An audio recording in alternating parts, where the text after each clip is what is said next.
Hello class 11। In this video हम जो discussion कर रहे थे या पढ़ रहे थे about the directional nature of overlapping orbitals, जिसमें हमने ऑर्बिटल ओवरलैप कॉन्सेप्ट को पढ़ा था कि किस तरीके से ऑर्बिटल्स हैं वो ओवरलैपिंग करते हैं, एक ऑर्बिटल दूसरे ऑर्बिटल के साथ मर्ज हो जाता है और ओवरलैपिंग होती है, जिसमें हमने 3 टाइप्स भी देखे, पॉजिटिव, नेगेटिव और जीरो। जिसमें हमने देखा कि किस तरीके से जो पॉजिटिव फेजेस है, दैट मीन्स अगर दो ऑर्बिटल्स है वो आपस में जब मर्ज हो रहे हैं, सो पॉजिटिव फेज के साथ मर्ज हो, नेगेटिव फेज के साथ मर्ज होता है, तो वहां पर पॉजिटिव टाइप ऑफ ओवरलैपिंग होती है, बॉन्ड का फॉर्मेशन होता है। वहीं अगर नेगेटिव पॉजिटिव मर्ज होते हैं या फिर जो जीरो डायरेक्शन में हमने देखा था कि एक ऐसे डायरेक्शन में, इस डायरेक्शनल में वो ऐड हो रही है कि जो न्यूक्लियस है, जो इलेक्ट्रॉन्स है वो एक दूसरे के कांटेक्ट में नहीं आएंगे, तो वहां पर क्या होती है, जीरो ओवरलैपिंग होती है। सो ये सारी चीजें हमने पढ़ी थी, बट जो ये चीजें वो अप्लाई होती हैं on the diatomic molecules. जितने भी डाई एटॉमिक मॉलिक्यूल्स है वहां पर, यानी H2, O2, N2, इनके केस में आप इन्हें अप्लाई कर सकते हो।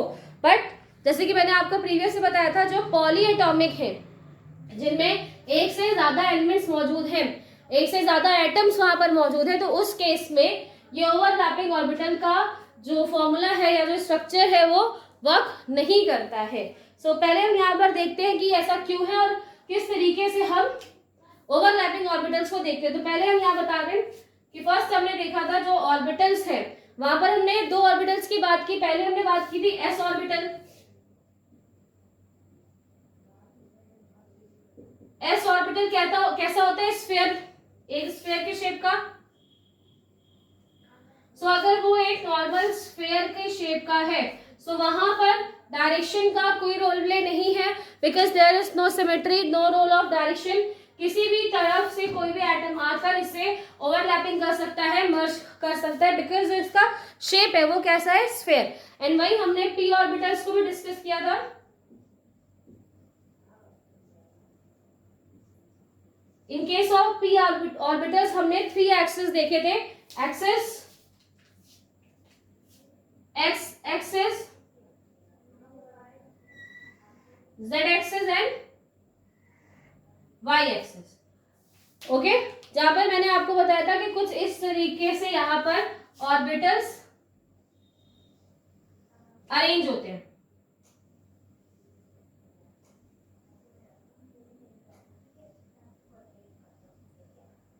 ये कुछ इस तरीके से यहाँ पे ऑर्बिटल्स अरेंज है।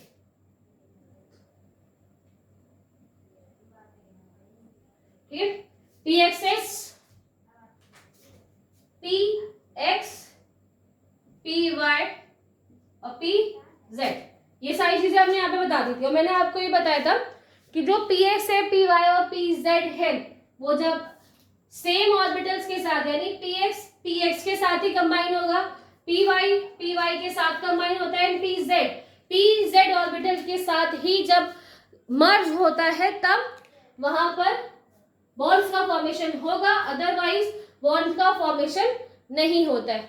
ओके, नाउ अब हमें जो यहाँ पर चीज देखनी है, एक्चुअली ये हमने जो यहाँ पर देखा है X axis, Y axis and Z axis, तो इनके बीच में बॉन्ड एंगल कितना है, कितने एंगल पे ये एक दूसरे के लगे हुए।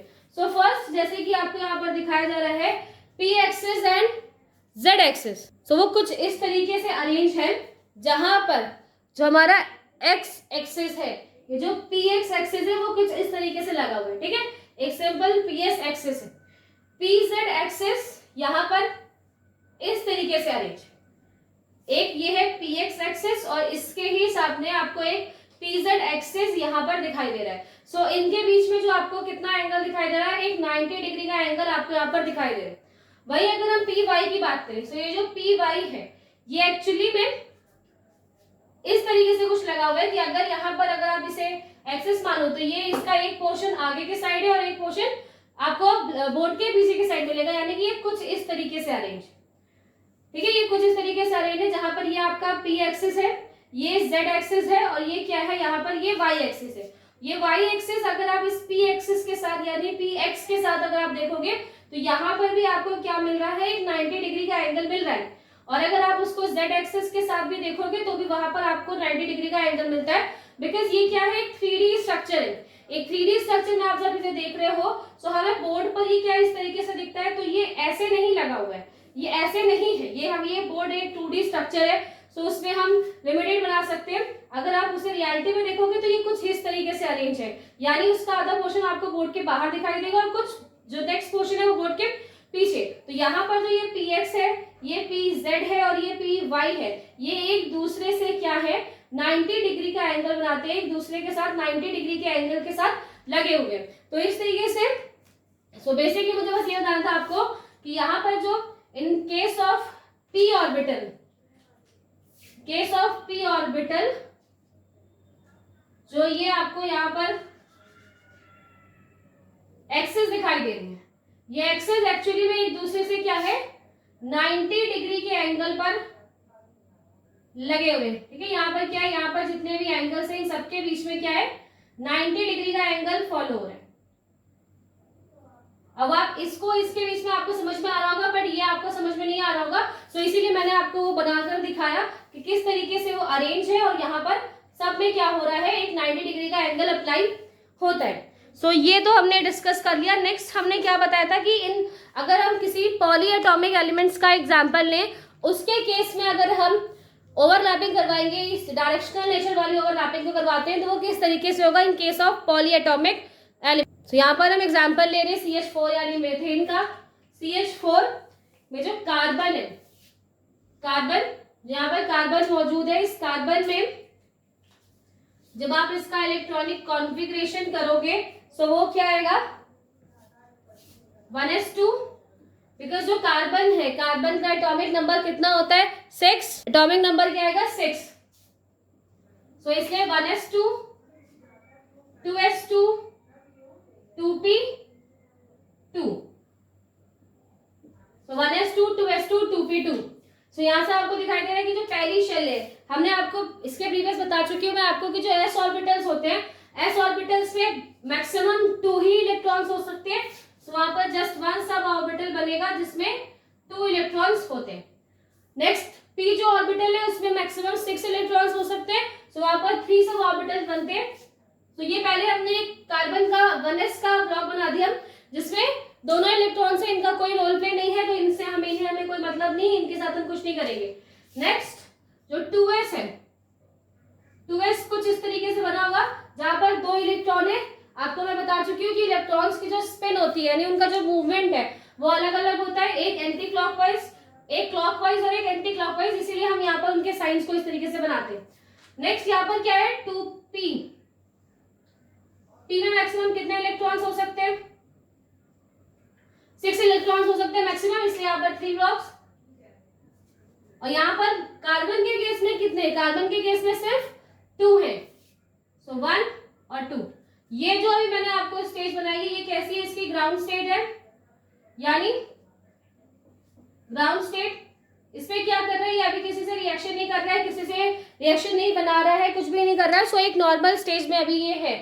और अगर ये इस स्टेज में रिएक्शन करेगा किसी के साथ तो उसके पास सिर्फ 2 ही फ्री इलेक्ट्रॉन्स हैं जिनको वो क्या कर सकता है, शेयर करवा सकता है। बट हमने बहुत बार ऐसा देखा है कि जो कार्बन की वैलेंसी है वो 4 है, तो वो 4 कैसे है, वो 4 हो जाती है इन केस ऑफ एक्साइटेड स्टेज। अब हमें इन्हें क्या करना है, एक्साइटेड स्टेज में कन्वर्ट करना है। सो एक्साइटेड स्टेज जब आप इसे कन्वर्ट करोगे, ठीक है, सो इन एक्साइटेड स्टेज 1s तो ऐसे ही रहेगा, उसमें कोई चेंज नहीं है, वो एज इट इज रहेगा। और 2s में जो आपको ये 2 इलेक्ट्रॉन्स दिखाई दे रहे हैं, इनमें से ये एक इलेक्ट्रॉन जंप करके ये जो वैकेंट ऑर्बिटल आपको दिखाई दे रहा है इस वैकेंट ब्लॉक में, वैकेंट ऑर्बिटल में चले जाएंगे। तो यहाँ पर क्या होगा, यहाँ पर जो आपको अब एट द एक्साइटेड स्टेज जो आपको यहाँ पर कॉन्फ़िगरेशन दिखाई देगा, वहां पर एक इलेक्ट्रॉन यहाँ पर है, एक इलेक्ट्रॉन यहाँ पर, एक इलेक्ट्रॉन यहाँ पर और एक इलेक्ट्रॉन यहाँ पर। ठीक है, सो एक्साइटेड स्टेज में क्या होते हैं, वो अपनी शेल को अपने से जो हायर वाली शेल, हायर शेल यानी कि सी, अभी वो क्या है, वो अपनी शेल को छोड़कर नहीं जा रहे हैं, अभी वो क्या है, एक ही जो 2 ऑर्बिटल्स है, 2 सब ऑर्बिटल्स है, एक 1s, उसके बाद जो 2s का जो पूरा इसमें 2s 2p है, सो वो अपने ही सेकेंड ऑर्बिट वाले ही प्लेन में है, वो उससे ज्यादा कहीं नहीं जा रहे। और वो क्यों होता है, बिकॉज आप उसे एनर्जी देते हो, जब आप उसे एनर्जी दे रहे होते हैं तो इलेक्ट्रॉन्स क्या करते हैं, उनके इस सेकेंड ऑर्बिट पे जो वैकेंट सेल होती है उसमें जंप करते हैं। अब यहाँ पर क्या होगा, अब यहाँ पर क्या है 4 हाइड्रोजन, हाइड्रोजन के पास तो सिर्फ H1 ही होता है, 1 इलेक्ट्रॉन से, तो यहाँ पर क्या होगा 4 हाइड्रोजन आएंगे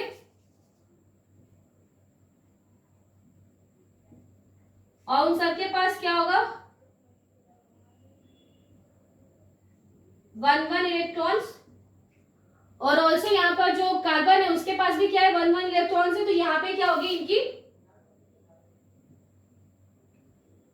ओवरलैपिंग, इनकी यहाँ पे ओवरलैपिंग हो जाएगी और हमें क्या मिलेगा CH4। ठीक है, ये तो हमने समझ लिया कि किस तरीके से ये स्ट्रक्चर बनते हैं। अब अगर हम इनके स्ट्रक्चर बनाकर देखें, जो कि प्रीवियस हमने पढ़ा है ओवरलैपिंग का कॉन्सेप्ट, अगर उससे हम इनका स्ट्रक्चर बनाकर देखते हैं।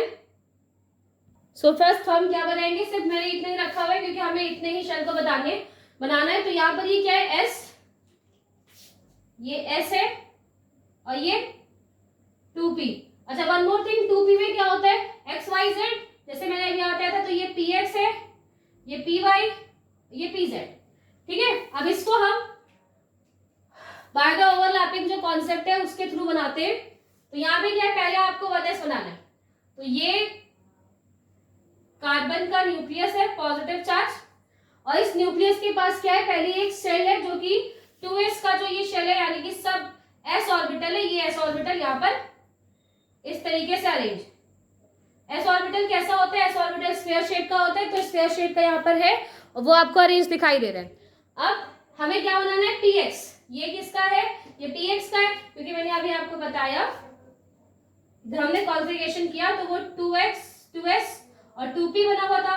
2p में क्या हो सकता है px py और pz, तो ये px है, ये py और pz।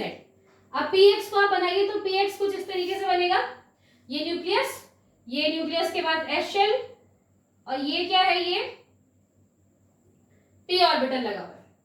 नेक्स्ट py, सो py कुछ इस तरीके से अरेंज है, एंड pz आपको कुछ इस तरीके से यहाँ पर दिखाई दे। सो इस तरीके से क्या है कि एक न्यूक्लियस के चारों तरफ आपको ऑर्बिटल्स दिखाई दे रहे हैं, जो कि ये क्या है, ये है px py एंड pz, और ये क्या है, ये है s। अब क्या हो गया, अब हमने इसके साथ क्या ऐड होगा H, अब क्या आएगा, इससे H आएंगे, H यानी कि हाइड्रोजन यहाँ पर आएगा और वो इसके साथ मर्ज होगा। तो जब हाइड्रोजन यहाँ पर मर्ज होगा, हाइड्रोजन में क्या है, सिर्फ 1s है, सिर्फ 1 इलेक्ट्रॉन होता है, उसका आप कॉन्फ़िगरेशन करो तो 1s1 आएगा। S हमें जानना है S कैसा होता है, सर्कल, सो S अब यहाँ पर आएगा। तो ये क्या है, ये px है, सो वो एक px के साथ मर्ज होगा। ठीक है, एक S, ये पहले एक H है, हमने इसके साथ ये वाला H हमने इस px के साथ मर्ज करा दिया, जो कि यहाँ पे बने। अब एक ही साइड होगा, ऐसा नहीं है कि आपको मैं दोनों साइड दिखाऊं, नहीं, एक ही जो ये ऑर्बिटल है इससे एक S। अब ये क्या है px, सॉरी py या py पे एक H होगा, py कौन सा है, ये वाला, सो अब py के पास भी एक H आएगा और ये मर्ज करेगा। नेक्स्ट जो H है वो pz के साथ मर्ज हो जाएगा। तो ठीक है, हमने p वाले ऑर्बिटल्स को चेक कर लिया, अब हमें s ऑर्बिटल्स को चेक करना है। सो H का भी s है और s का भी s है, यानी कार्बन का भी s है, तो यहां पर एक आएगा s ऑर्बिटल, इनको नहीं डिस्टर्ब करेगा, वो सिर्फ यहां पर आएगा ऑर्बिटल जो इसके साथ मर्ज करेगा, इस वाले न्यूक्लियस वाले कार्बन के न्यूक्लियस के साथ वो मर्ज हो जाएगा। तो यहाँ पर क्या है, ये है H, ये भी H, ये भी H, बाकी ये पूरा जो मॉलिक्यूल मैंने आपको बनाकर दिखाई है किसका है, कार्बन का, जहां पर ये आपको px py pz दिखाई दे रहे हैं, कार्बन के px py pz, और एक S है, ये S है, ठीक है, जो कि ये S किसका है, 2s है, कार्बन का। सो इस तरीके से स्ट्रक्चर बनना चाहिए। बट जब हम VSEPR थ्योरी पढ़ रहे थे तो इन VSEPR थ्योरी हमने पढ़ा था जहां पर नॉन बॉन्डिंग और बॉन्डिंग इलेक्ट्रॉन्स मिलाकर टोटल 4 बॉन्ड्स बन रहे हो। सो वहां पर जो स्ट्रक्चर होता है वो कैसा होता है, टेट्राहेड्रल स्ट्रक्चर होता है। And according to VSEPR theory जो मेथेन है उसका स्ट्रक्चर कुछ ऐसा होता है, जिसमें ये कार्बन एक यहाँ पर ऐसा अटैच है, एक H इस बाहर की तरफ कुछ अटैच है, एक X, एक H इस तरीके से अटैच है,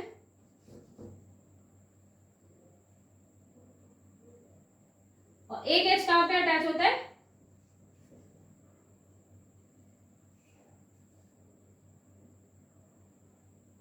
ऑन दिस रीजन। तो यहां पर जो स्ट्रक्चर बनता है, यहां पर जो आपको स्ट्रक्चर दिखाई देगा, सो एक्चुअली में जो ये स्ट्रक्चर है वो कैसा होता है, अब ज्यादा समझ में आएगा। सो यहाँ पर जो ये स्ट्रक्चर है ये आपस में मिल जाएंगे और ये इसके साथ कुछ इस तरह का स्ट्रक्चर बनाते हैं, यानी इस तरीके का एक टेट्राहेड्रल स्ट्रक्चर बनता है। कैसा? टेट्राहेड्रल स्ट्रक्चर बनता है। सो ये हमने पढ़ा है अकॉर्डिंग टू VSEPR थ्योरी, जब 4 नंबर्स ऑफ एटम है यहाँ पर, जो नॉन बॉन्डिंग और बॉन्डिंग इलेक्ट्रॉन्स है यहाँ पर, जब वो नंबर 4 होते हैं तो टेट्राहेड्रल स्ट्रक्चर बनता है। बट यहाँ पर जो जिस तरीके से ये ओवरलैपिंग दिखाते हैं, तो वहां पर CH4 का मॉलिक्यूल फॉर्म नहीं हो सकता बाय दिस थ्योरी, बिकॉज अगर आप यहाँ पर स्ट्रक्चर्स बताएंगे तो ये कैसे यहाँ पर टेट्राहेड्रल स्ट्रक्चर बना है। ऑल्सो कुछ अदर एग्जाम्पल्स भी हैं, जैसे NH3, ऑल्सो वाटर, ये सब कैसे, ये सब क्या है, कैसे पॉलीएटॉमिक एलिमेंट्स हैं। और इन पॉलीएटॉमिक एलिमेंट्स में जो ओवरलैपिंग का कॉन्सेप्ट है, जो अभी हमने प्रीवियस पढ़ा, वो कॉन्सेप्ट वर्क नहीं करेगा, क्योंकि CH4 में हमें टेट्राहेड्रल स्ट्रक्चर मिलता है, वहीं NH3 में हमें ट्राइगोनल पिरामिडल स्ट्रक्चर मिलता है, एंड वाटर के केस में बेंड स्ट्रक्चर मिलता है। और यहाँ पर बॉन्ड एंगल भी, जैसे कि अभी प्रीवियस आपको बताया था कि मैंने इनके बीच में बॉन्ड एंगल कितना है, 90। तो यहाँ पर क्या होना चाहिए, सबके बीच में बॉन्ड एंगल 90 होना चाहिए। बट मेथेन के केस में ये बॉन्ड एंगल कितना हो जाता है, 109। यहाँ पर बॉन्ड एंगल कितना है, 109। हर एक एटम यानी कार्बन का इस हाइड्रोजन के साथ जो बॉन्ड एंगल है यहाँ पर वो क्या है, 109.5 डिग्री। और यहाँ पर अकॉर्डिंग टू दिस फिनोमिनन सबके साथ जो बॉन्ड एंगल है वो 90 होना चाहिए। जैसे कि भी मैंने आपको दिखाया था कि अगर वो इस तरह लगे हुए, वो लगे इसी तरीके से होते हैं, उनके बीच में 90 का ही डिग्री का ही एंगल है। बट जब वो स्ट्रक्चर बना लेते हैं, जब पॉलीएटॉमिक स्ट्रक्चर बनाते हैं, तो उसमें बॉन्ड एंगल अलग हो जाता है। इन केस ऑफ NH3 जो बॉन्ड एंगल है वो है 107 डिग्री, वाटर के केस में 104 डिग्री। यहाँ पर क्या कर रहे हैं, एंगल लग रहे हैं, तो ये एंगल्स में क्या हो गया, चेंज आ जाता है। जैसा स्ट्रक्चर हमें ये थ्योरी बताती है उसके अकॉर्डिंग स्ट्रक्चर्स नहीं बनते। सो ये स्ट्रक्चर्स का फॉर्मेशन इस थ्योरी के थ्रू, यानी कि जो हमारी ओवरलैपिंग कॉन्सेप्ट है, ऑर्बिटल ओवरलैपिंग कॉन्सेप्ट, ये diatomic elements N2, H2, O2 इसको बहुत अच्छी तरीके से डिस्क्राइब करती है, उसके बारे में हम बहुत अच्छी तरीके से समझ सकते हैं। बट जितने भी पॉलीएटॉमिक एलिमेंट्स हैं, जैसे CH4, NH3, H2O, इसके केस में ये थ्योरी वर्क नहीं करती। वहां पर एक न्यू थ्योरी जनरेट होगी, that is hybridisation. And hybridisation very very important. So अभी जो मैंने आपको बताया वो आप इतना पढ़िए। After that in next video हम डिस्कस करेंगे about the sigma and pi bonds, के सिग्मा और पाई बॉन्ड किस तरीके से बनते हैं। And next we will move toward the hybridisation.